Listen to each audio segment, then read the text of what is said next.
যাই সাদিক ভাই যান প্রশ্ন করেন। হ্যাঁ, আবার একটু যদি বলবেন আমাদের এই মামলা নিয়ে আপনার কথা বলছে আপনার সিনিয়র সাংবাদিক ঘটনার সাথে আপনার আমি সব সাংবাদিককে এখানে ভিড় ছেড়ে আসার জন্য অনেক ধন্যবাদ জানাচ্ছি। তবে আমি মনে করি সবচেয়ে জরুরি কথা হলো এত ভিড় যেন কোর্টে আসতে না হয়। এই কোর্ট বিচারালয়ে আপনারা স্থানান্তরিত করুন, যেখানে সাধারণ লোক নির্ধারিত সময়ে আসতে পারে।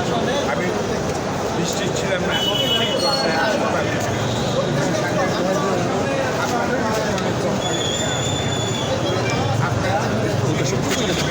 এই কোর্ট আপনার সুন্দর গণভবনে একটা জায়গায় আশ্রয় জমি আছে তো ওখানে আপনি একটা জায়গায় পরীক্ষা এই কোর্টে নিয়ে যান, ভালো হবে। হাইকোর্টের কাছে যেতে হবে। ধন্যবাদ। এবারের প্রশ্ন আপনার সেটা আমার বয়স আর কদিন পরে 90 হবে। Happy birthday.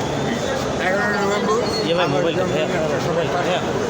এখন আমি এইরকম এই এখানে 90 বছর বয়সে আমি যদি বলি হাওয়াইতে আমি একটা শুরু করেছি, আর সেখানে আমরা হচ্ছে এইখানে 10,000 মাইল দূরে 15,000 মাইল দূরে। এটা কতখানি হাস্যকর কথা, কতখানি হাস্যকর কতখানি হাস্যকর কথা যদি আমি আসতে বলি হাসি না করি নন। আমি এখানে আসতে দেখেছি সারা পথে পথে দেখা খুনি হাসিনা, তিনি শুধু মানুষকে খুন করেনি, তিনি বিচার বিভাগকে খুন করেন। এইটা আপনার মনে রাখতে হবে। আজকে একই মামলায় মাহমুদ রহমান সাহেব জেল আছেন কেন? তার মতো এখন বয়স খুবই অর্জন করবে না। হ্যাঁ, ছোট কিন্তু একসময় আমরা সবাই কিন্তু সমান। পেশাগতভাবে আমরা সবাই সাংবাদিক, পেশাগতভাবে সবাই আমার টেলিভিশন ক্যামেরাম্যান, এবং এখন এই মোবাইলে কল্যাণে সবাই কিন্তু তাই না? সেখানে মাহমুদ রহমানকে আসতে হবে কেন? তিনি এসেছেন, তিনি অত্যন্ত মাতৃভক্ত একজন সন্তান, তার সঙ্গে কাশিপুরে জেল থেকে আমার সৌভাগ্য বা দুর্ভাগ্য হয়েছিল, এবং সেখানে আমি জানি 8 বছর বয়স থেকে তিনি তার মার সঙ্গে আছেন।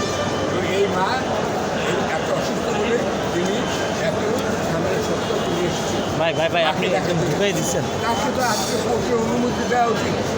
জেলে যাবেন না, আপনাকে আমরা দিলাম অনুমতি, আপনি আপনার মার পাশে থাকেন, মা সেবা করেন। আপনার মা যদি করতে পারেন কথা শুনেছেন, আমি জানি না কজন লোক ভাই গল্প পড়েছেন, আপনারা পড়েন। উনি তো ঢুকাই দেয় ভাই, মোবাইলটা ঢুকাই না বলতেছি বুঝলেন কাজ করেন, সেটাও আমি বলব। আর আমি আপনাদের সবাইকে ধন্যবাদ জানাচ্ছি আবারও। বিচার বিভাগের আমূল সংস্কার প্রয়োজন। তারাই বিচার বিভাগের সংস্কার করতে পারবেন যারা আমার মতো মাহমুদ রহমানের মতো জেলে গিয়েছেন কিছু সময় কাটিয়েছেন, তাহলেই বুঝতে পারবেন ওখানে বিচার বিভাগের কী অবস্থা। আরেকটা মজার কথা বলে দিই, জেলে ঢুকলে আপনারা জানেন যারা, তারা দেখবেন লেখা আছে দেখাবো আলোর পথ, রাখিব নিরাপদ।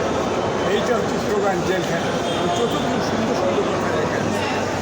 এই জেলখানাকে আপনি সংস্কার করতে হবে।